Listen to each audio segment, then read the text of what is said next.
My parents skipped my wedding because I married before my perfect sister. Now their perfect family image is finally crumbling. After being together for 4 years, I, 32F, got married 8 months ago. Except for my sister Malene, 30F, and my parents, everyone went to the wedding. My parents' decision to skip the event was startling, but I wasn't overly shocked by my sister's absence because we've never really gotten along. However, considering our past, I should have anticipated it. I'll give you some background on our family's dynamics. I can't completely blame my parents for constantly favoring my sister over me. Throughout her life, she has been exceptionally good at almost everything. She was the center of attention in every room she visited as soon as she could walk. She won every spelling bee, science fair, and talent show in elementary school. Class president, valedictorian, and prom queen were all very much the same in high school. Tall, slender, and attractive enough, she pursued modeling while in college before concentrating on her business degree. She got her first modeling job during her sophomore year, and I can still remember it. To celebrate, my parents invited all of our family members and her friends to a lavish party. Her first professional headshot was framed and hung in our living room, where it remains to this day, directly above the fireplace. The same year I received my degree in computer science, they merely murmured, "Well done," and resumed organizing Malene's next photo session. She immediately climbed the corporate ladder after graduating and landing a job at a prominent company. She already has a corner office and a corporate car at the age of 30, making her a senior executive. In the meantime, I work for a respectable computer company as a mid-level software developer.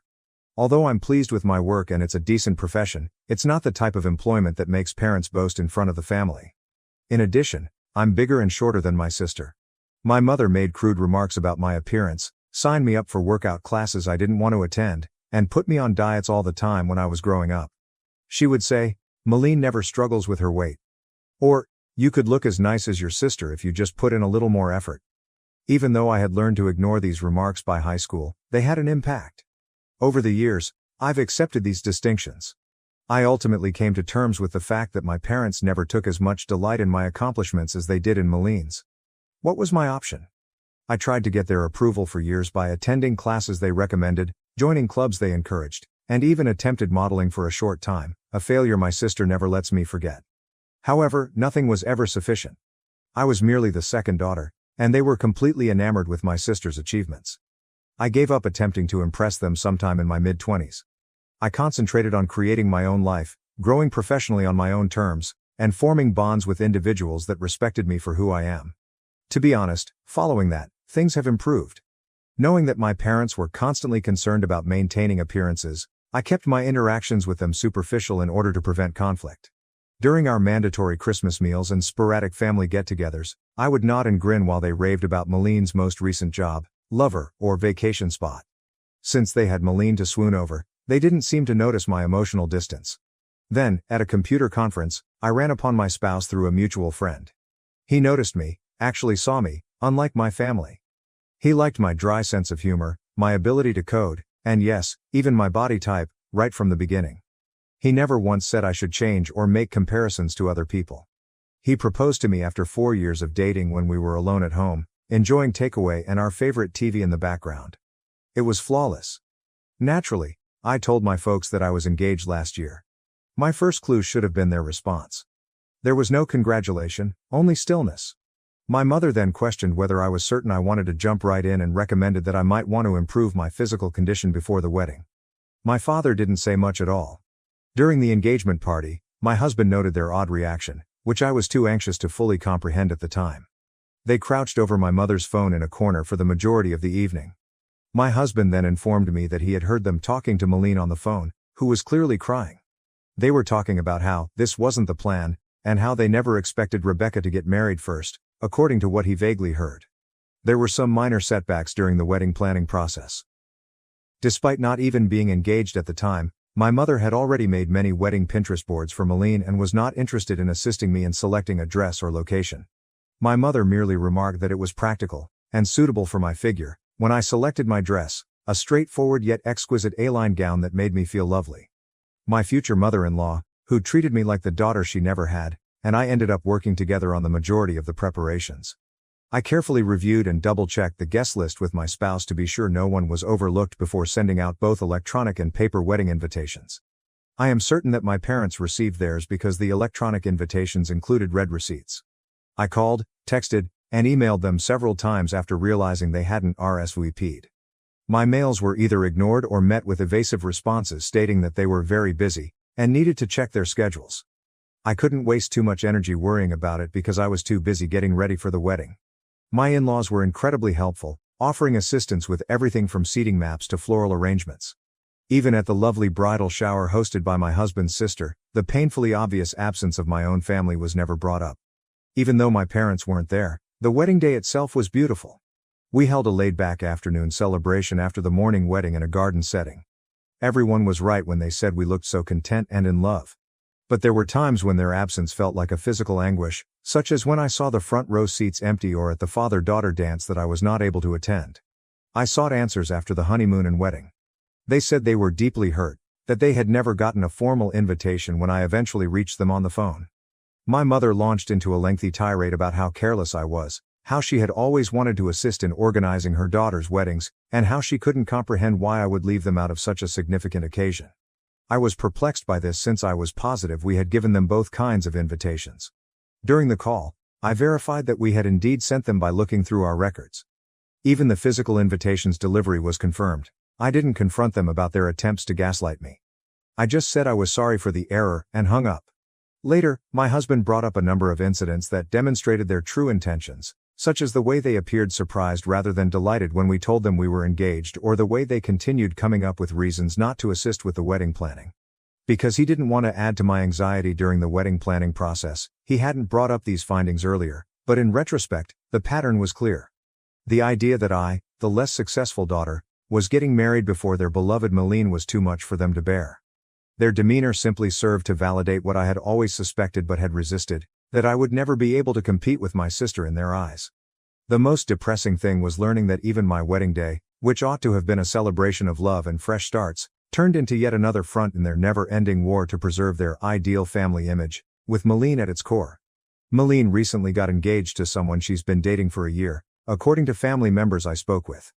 In family group conversations that I don't participate in, my parents openly express their excitement about organizing an elaborate wedding for her.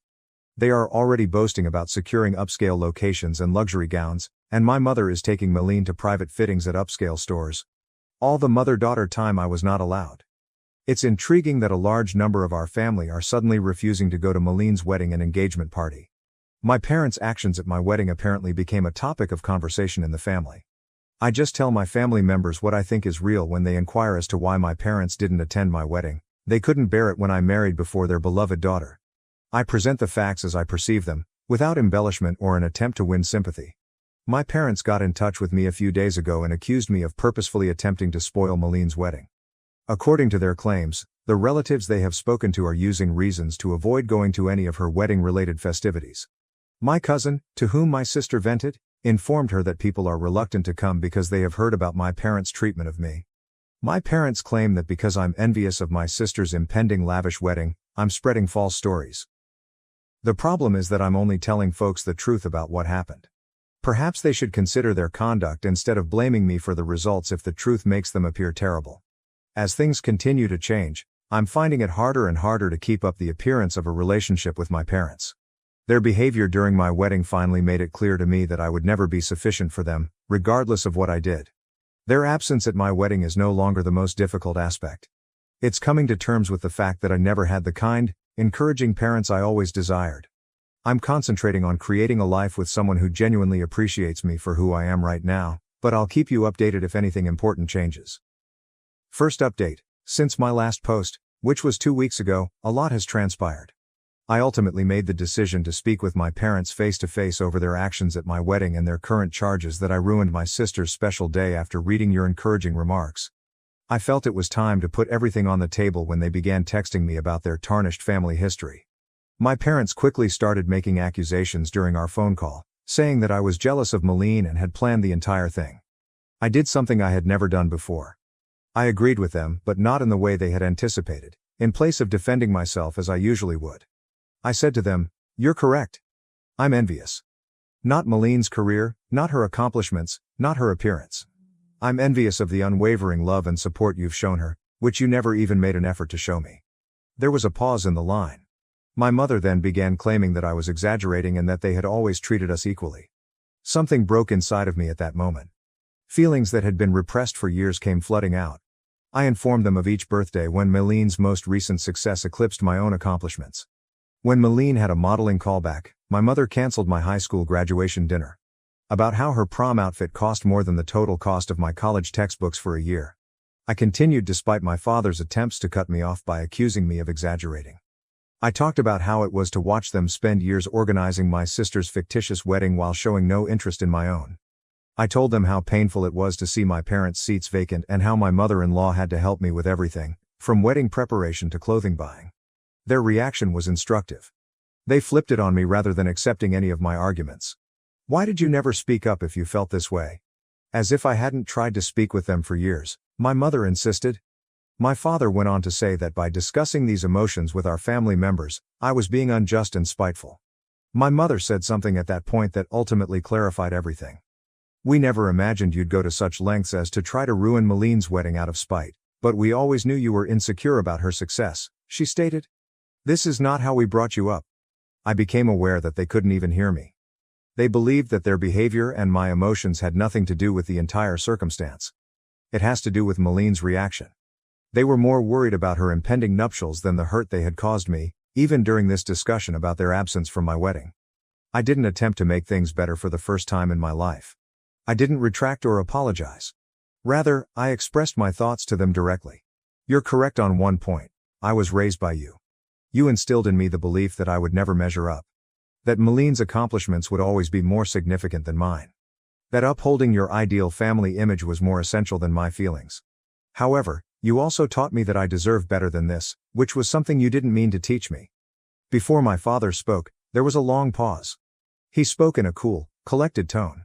"Maybe it's time for us to stop acting like we're bad parents, since you've already determined that we are and you obviously take pleasure in seeing us suffer.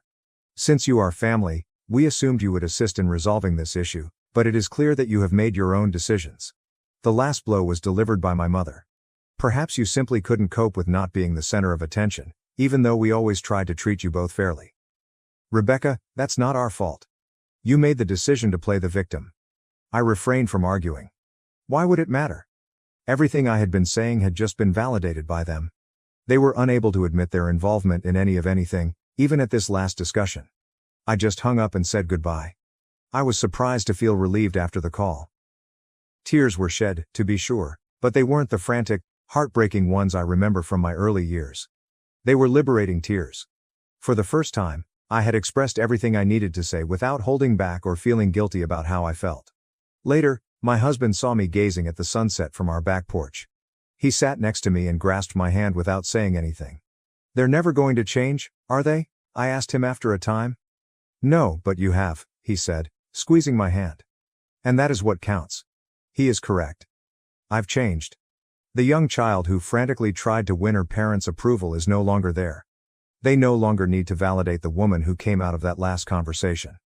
Although acknowledging that my parents will never be the people I need them to be is painful, it is not as painful as holding out hope that they would change.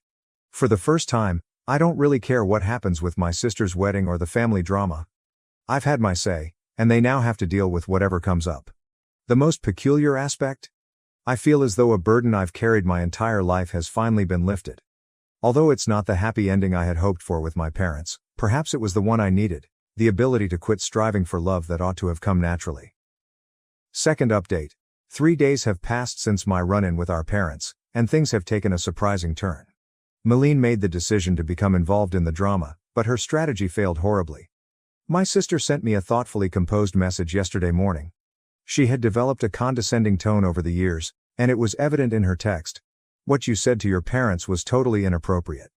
They have helped us through every stage of our lives and given us everything. You cannot simply blame them for being poor parents because you are insecure about the decisions you have made in life." She continued the message with her typical blend of moral superiority and covert jabs. "I understand that your wedding wasn't exactly what you had envisioned, but that doesn't mean you should try to destroy mine. There's nothing wrong with wanting a celebration that honors those of us who have put in a lot of effort to meet specific standards. Rebecca, not everything needs to be a contest." I didn't bother to answer. I've discovered that interacting with her merely provides her with more ammunition after years of putting up with her manipulative conduct. I just blocked her number instead. Meline has never been one to put up with being ignored, so I assumed that would be the end of it. My husband, who was laughing so hard that he could not speak, called me at work a few hours later. Malene was apparently unable to get in touch with me directly, so she found his personal number, probably via a common acquaintance, and sent him a string of texts outlining the precise reasons why our sister relationship has never been good. She began her initial communication to him in a sufficiently professional manner. As Rebecca's sister and someone who cares deeply about our family's well-being, I feel compelled to reach out. However, it soon turned into her actual motivations. She informed my husband that he had an obligation to help me behave in a more suitable manner because he was the new man in Rebecca's life. The messages become increasingly patronizing. Family dynamics are complex, she told my husband, a professional software architect with an MBA, adding that someone with Rebecca's sensitivity might not understand the bigger picture. She advised him to assist me in seeing reason before I irreparably harm family relationships. Her attempt to play on what she believed to be his social climbing impulses was the true kicker, though. In fact, she wrote, "Surely you understand that maintaining good relationships with successful family members like myself could be beneficial for your future. Rebecca's behavior is only hurting her own prospects and, by extension, yours." Having always been able to see through Malene's facade, my spouse thought her attempt at manipulation was humorous. He particularly liked her presumption that her business rank or the prospect of networking opportunities would somehow impress him. In his own words, "She really doesn't know me at all, does she?" We went over the messages together when I got home that night. I was laughing with my hubby instead of feeling offended or upset. Seeing Malene's deceptive methods exposed, particularly when they were aimed at someone who was totally impervious to them, was liberating. I learned something significant about my sister as a result of this encounter. She is still that insecure adolescent who needs to tear others down in order to feel superior, despite all of her achievements and success. It's clear how little she knows about good relationships that she believed she could control me by manipulating my husband. When her direct approach failed, she swiftly turned to trying to use my husband against me, which was the most revealing aspect. She used to do precisely that in high school. She attempted to turn my friends against me when she was unable to bully me directly. Different decade, same strategies.